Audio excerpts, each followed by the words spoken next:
നമ്മളൊരു സിനിമ കാണുമ്പോഴൊക്കെ രണ്ട് സൈഡിലും ബ്ലാക്ക് ബോർഡർ നമ്മൾ കണ്ടിട്ടുണ്ടായിരിക്കും, ഈ മുകളിലും താഴെയായിട്ട്. അത് നമുക്ക് ഡാവിഞ്ചി റിസോൾവിൽ എങ്ങനെ സിമ്പിളായിട്ട് ഇടാമെന്നാണ് നോക്കുന്നത്. അതിനൊരു 3 മെത്തേഡ് ഉണ്ട്. നമുക്ക് ആദ്യത്തെ മെത്തേഡിലോട്ട് പോവാം. ഇവിടെ ടൈം ലൈനിൽ വന്നു കഴിഞ്ഞാൽ ഇവിടെ താഴോട്ട് വരുമ്പോൾ ഇവിടെ ഔട്ട്പുട്ട് ബ്ലാങ്കിങ് എന്നൊരു ഓപ്ഷൻ കാണാം. അത് ക്ലിക്ക് ചെയ്യാം. ക്ലിക്ക് ചെയ്തതിനു ശേഷം ഇവിടെ കുറച്ച് നമ്പർ ഉണ്ട്. അതിൽ 2.39 അതാണ് നോർമലി യൂസ് ചെയ്യുന്നത്. അതിൽ ക്ലിക്ക് ചെയ്യാം.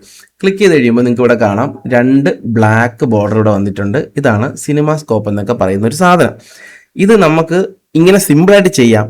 പക്ഷെ വേറെ മെത്തേഡ് എന്തിനാന്ന് ചോദിച്ചു കഴിഞ്ഞാൽ, ഇങ്ങനെ ചെയ്തു കഴിഞ്ഞാൽ നമുക്കിതിൽ എഫക്റ്റോ ഒന്നും ഇടാൻ പറ്റില്ല. ഈ ഒരു ടൈം ലൈനിൽ എത്ര വീഡിയോ നമ്മളിനി വലിച്ചിട്ടാലും ഈ 2 ബ്ലാക്ക് ബോർഡർ ഉണ്ടോ, ഇത് അതേപോലെ അവിടെ കിടക്കും. നമുക്കിപ്പോൾ ഈ ഒരു വീഡിയോയുടെ മുകളിൽ മാത്രം മതി ഈ ഒരു ബോർഡർ എന്ന് വിചാരിച്ചിട്ട് വേറൊരു വീഡിയോ വലിച്ചുകൊണ്ട് വന്ന് ഇവിടെ ഇട്ട് നോക്കിയേ, ആ വീഡിയോയുടെ മുകളിലും എന്ത് പറ്റും, ഈ ഒരു ബ്ലാക്ക് കാണും. ഈ ഒരു സ്കോപ്പ് അവിടെ തന്നെ കാണും. അതാണ് ഇതിൻ്റെ ഒരു പോരായ്മ. നമുക്കൊരു എഫക്റ്റ് ഒന്നും ചെയ്യാൻ പറ്റില്ല. അതായത് ഇതിങ്ങനെ ഈ ബ്ലാക്ക് ബോർഡർ ഉണ്ടല്ലോ, അതിങ്ങനെ മാഞ്ഞ് വരുന്ന രീതിയിലുള്ള എഫക്റ്റോ ഒന്നും നമുക്ക് ചെയ്യാൻ പറ്റില്ല. അതുകൊണ്ട് ആ ഒരു വഴി നമുക്ക് ചില സമയത്ത് ഉപയോഗിക്കാൻ പറ്റില്ല. സിമ്പിളായിട്ടുള്ള വീഡിയോയിൽ മൊത്തത്തിൽ ഇടാനുമാണെങ്കിൽ ഈ ഒരു വഴി മതി. ഇതാണ് പ്രൊഫഷണൽ ആയിട്ടുള്ള പക്ക ഒരു വഴി. നമുക്കിത് വീഡിയോ ഡിലീറ്റ് ചെയ്യാം. എന്നിട്ട് വീണ്ടും നിങ്ങൾ ഈ ടൈം ലൈനിൽ പോയിട്ട് ഔട്ട്പുട്ട് ബ്ലാങ്കിങ്ങിൽ ഈ റീസെറ്റ് ഞെക്കി അതങ്ങ് ഓഫ് ആയിക്കോളും. കണ്ടോ, ഞാനതങ്ങ് ഓഫ് ചെയ്തു. ഇനി നമുക്ക് രണ്ടാമത്തെ മെത്തേഡ് ഒന്ന് നോക്കാം. രണ്ടാമത്തെ മെത്തേഡ് എന്ന് പറയുന്നത് ഇവിടെ എഫക്റ്റിൽ വരിക. എഫക്റ്റിൽ വന്നിട്ട് ടൂൾ ബോക്സിൽ ക്ലിക്ക് ചെയ്തിട്ട് വേണം ഇവിടെ സെർച്ച് ചെയ്ത് നോക്കുക. അഡ്ജസ്റ്റ്മെൻറ്റ് ക്ലിപ്പ് എന്ന് പറഞ്ഞൊരു സാധനം വരും. ഈ അഡ്ജസ്റ്റ്മെൻറ്റ് ക്ലിപ്പിനെ ഇവിടെ നിന്ന് വലിച്ച് ഏത് വീഡിയോയുടെ മുകളിലാണോ സ്കോപ്പ് വേണ്ടത് അവിടെ കൊണ്ടിടുക. എന്നിട്ട് ഈ വീഡിയോയുടെ അത്രയും വലുപ്പത്തിൽ ഇതിനെ വലിച്ച് നീട്ടി വയ്ക്കുക.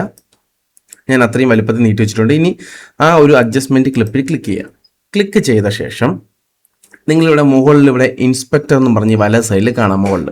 അതിൻ്റെ വന്നു കഴിഞ്ഞാൽ നിങ്ങൾക്ക് ഇവിടെ താഴോട്ട് വരുമ്പോൾ ഇവിടെ ക്രോപ്പിംഗ് എന്ന് പറഞ്ഞൊരു ഓപ്ഷൻ കാണാമല്ലോ.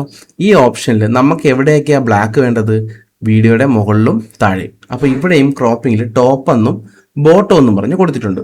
അപ്പോൾ ഇവിടെ നമ്മൾ എന്ത് ചെയ്യണം, ആദ്യം തന്നെ നമുക്കിവിടെ ഒന്ന് മാറ്റി നോക്കാം. ഈ ടോപ്പിൽ ഈ ഒരു പോയിന്റ് പിടിച്ച് ഇങ്ങനെ ഒന്ന് ചേഞ്ച് ചെയ്ത് നോക്കാം. കണ്ടോ, ഇത് മാഞ്ഞോഞ്ഞ് വരുന്നത് കണ്ടോ. അപ്പം നമുക്ക് ആവശ്യം എത്രയാ, നമുക്കൊരു ഈ ഒരു റേഞ്ച് മതി. നമുക്കൊരു 150 ഇവിടെ പ്രസ് ചെയ്യാം. 150 അടിച്ച് ഞാൻ എൻ്റർ കൊടുക്കുന്നു. അതുപോലെ തന്നെ അപ്പോൾ താഴത്തെ ബോട്ടം എന്ന് പറയുന്ന ആ ഒരു ലെവലിൽ നമ്മൾ 150 അടിച്ച് എൻ്റർ കൊടുക്കുന്നു. ഇപ്പം ഇവിടെ സിമ്പിളായിട്ട് എന്ത് പറ്റി, 2 ബ്ലാക്ക് ബോർഡർ വീണു, സിനിമ സ്കോപ്പ് വീണു. ഇനി നമ്മൾ വേറൊരു വീഡിയോ വലിച്ച് ഇപ്പുറത്ത് കൊണ്ടിടുവാണ്. വേറൊരു വീഡിയോ വലിച്ച് ഇപ്പുറത്ത് കൊണ്ടിട്ട് കഴിഞ്ഞാലും നമുക്ക് ഈ ഏതൊക്കെ വീഡിയോയിലാണോ ഈ സ്കോപ്പ് വേണ്ടത് അവിടെ മാത്രമേ ഇത് അപ്ലൈ ആവുള്ളൂ. നോക്കിക്കോളൂ, നമ്മൾ അടുത്ത ഇതിലോട്ട് ഇട്ടിട്ടില്ല, അതുകൊണ്ട് തന്നെ അതിൽ ഫുൾ സ്ക്രീനായിട്ട് കാണാൻ പറ്റും. ഇപ്പം അതിലും വേണമെങ്കിൽ ഇതിനെ വലിച്ച് നീട്ടിയാൽ മതി. കണ്ടല്ലോ, അതിലോട്ടും വരും. മനസ്സിലായോ? അപ്പം ഇങ്ങനെ ചെയ്യണമെങ്കിൽ ഈ ഒരു രീതി ഉപയോഗിക്കണം. ഇത് മാത്രമല്ല, നിങ്ങൾ വേറൊരു എഫക്റ്റ് കണ്ടിട്ടുണ്ടാവും, ഞാൻ കാണിച്ചു തരാം. അതായത് നമ്മളിപ്പോൾ ഇങ്ങനെ നിന്നിട്ട് ഈ വീഡിയോ തുടങ്ങിക്കഴിഞ്ഞിട്ട് പതുക്കെ ഈ ഒരു ഫിലിം സ്കോപ്പ് ഇങ്ങനെ താന്ന് വന്ന് ഇവിടെ കംപ്ലീറ്റ് ആവുന്ന രീതിയിൽ എഫക്റ്റ് കണ്ടിട്ടുണ്ടാവും. അതിനായിട്ട് നമുക്ക് ചെയ്യാൻ പറ്റുന്നത് ഈ ഒരു ഇപ്പം നമ്മൾ ഇവിടെ ചെയ്തു വെച്ചിട്ടുണ്ട്. ഇതിനൊന്ന് ഞാൻ റീസെറ്റ് ചെയ്യാണ്ട് ഇവിടെ ക്രോപ്പിങ്ങിൻ്റെ ഇവിടെ വന്ന് ഈ മുകളിലത്തെ ഈ ഒരു ഇതിൽ റീസെറ്റ് ചെയ്യാണ്. ഓക്കെ, ഞാൻ റീസെറ്റ് ചെയ്തു. ഈ നമ്പർ എല്ലാം പോയി. എന്നിട്ട് ഞാനിവിടെ ഏറ്റവും ഫ്രണ്ടിൽ കൊണ്ട് വയ്ക്കുകയാണ്. സ്കോപ്പ് തുടങ്ങുന്ന ആ ഒരു ടൈമിൽ കൊണ്ട് വെച്ചിട്ട് ഞാനിവിടെ ഈ ഒരു കീ ഫ്രെയിമിൽ ഞെക്കുവാണ്. ഈ ക്രോപ്പിങ്ങിൻ്റെ നേരെ ഇവിടെ ഡയമണ്ട് കാണാം, അതിൽ ഞെക്കുക. അതിൽ ഞെക്കുമ്പോൾ അവിടെ ഒരു കീ ഓണായി. ആ കീയിൽ 0 ആണ് എല്ലാം കൊടുത്തിരിക്കുന്ന നമ്പർ. ടോപ്പിലും ബോട്ടത്തിലും എല്ലാം നമ്പർ 0 ആണ്. എന്നിട്ട് നിങ്ങൾക്ക് എവിടെ എത്തുമ്പോഴാണോ സ്കോപ്പ് കംപ്ലീറ്റ് ആയിട്ട് വരേണ്ടത് അതുവരെ ഒന്ന് പ്ലേ ചെയ്ത് നോക്കുക.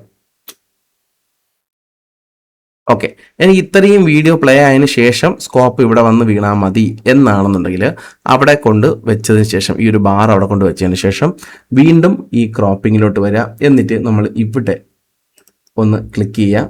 ടോപ്പിൽ 150 കൊടുക്കുന്നു, എൻ്റർ അടിക്കുന്നു.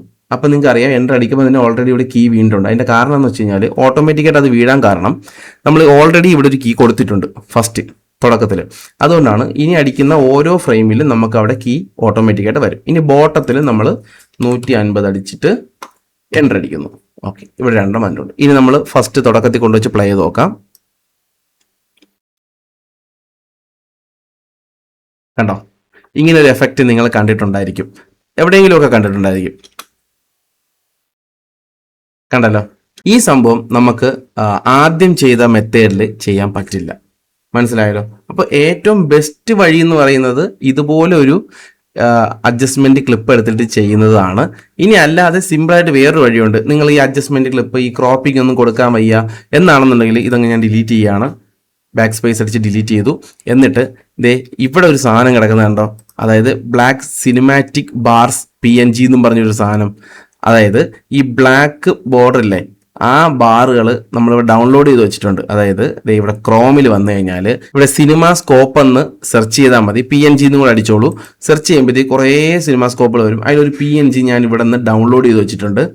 ആ PNG ആണ് ഇവിടെ കിടക്കുന്നത്. ആ ഒരു PNG ഫയൽ നമ്മൾ ഡൗൺലോഡ് ചെയ്ത് വെച്ചിട്ടുണ്ട്. ഇതിനെ ഇനി നമ്മൾ വലിച്ചത് ഇങ്ങോട്ട് താഴോട്ട് കൊണ്ടുവന്ന് ഈ ഒരു വീഡിയോയുടെ മുകളിൽ വയ്ക്കുവാണ്. എന്നിട്ട് ഇങ്ങോട്ട് അലൈൻ ചെയ്ത് വെച്ചിട്ട് ഫുള്ള് വലിച്ചൊന്ന് സ്ട്രെച്ച് ചെയ്ത് ആ വീഡിയോയിൽ ഫുള്ള് വെക്കുവാണ്. ഇനി നോക്കിക്കോളൂ, കണ്ടോ, ഇങ്ങനെ സിമ്പിളായിട്ടും നിങ്ങൾക്ക് ചെയ്യാം. കണ്ടല്ലോ. പിന്നെ ഒരു കാര്യമുണ്ട്, ഈ ഡൗൺലോഡ് ചെയ്യുന്ന PNG ഫയലിന് ക്വാളിറ്റി ഉണ്ടായിരിക്കണം. അതിലൊരു ഇഷ്യൂ വരും കേട്ടോ. നിങ്ങൾ വലിച്ചിടുന്ന ഈ ഒരു PNG ഫയലിന് ക്വാളിറ്റി കുറവാണെങ്കിൽ നിങ്ങളുടെ വീഡിയോ ഔട്ട്പുട്ട് വരുമ്പോൾ ആ ഒരു സ്കോപ്പിൻ്റെ ഈ ഒരു ഇതുണ്ടല്ലോ, ഇവിടെ ആയിട്ട് ഈ ഒരു ഭാഗത്തായിട്ട് ഇച്ചിരി ബ്ലറൊക്കെ ആയിരിക്കും. അങ്ങനെ ഒരു പ്രശ്നമുണ്ട് കേട്ടോ. അതുകൊണ്ട് ഡൗൺലോഡ് ചെയ്യുന്ന PNG ഫയൽ നല്ല PNG ഫയലായിട്ട് ഡൗൺലോഡ് ചെയ്യുക. ഈ 3 സ്റ്റെപ്പുകളാണ് ഉള്ളത്. ഇതിൽ സ്കോപ്പിൽ ഒരുപാട് എഫക്റ്റുകൾ നമുക്ക് ഇനിയും കൊടുക്കാനൊക്കെ പറ്റും. സിനിമ സ്കോപ്പ് അഥവാ സിനിമ ബാർസ് ഒക്കെ ഇടുന്ന ഒരു 3 മെത്തേഡാണ് നമ്മൾ ഡാമേജിൽ നോക്കിയത്. എല്ലാവർക്കും വീഡിയോ ഉപകാരപ്പെട്ടെങ്കിൽ ലൈക്ക് അടിക്കുക, ഷെയർ ചെയ്യുക, സബ്സ്ക്രൈബ് ചെയ്യാനും മറക്കരുത്. കമൻറ്റ് ചെയ്യണം കേട്ടോ എന്തൊക്കെയായാലും. അടുത്തൊരു വീഡിയോ കാണുന്നവരെ ബൈ, ടാറ്റ.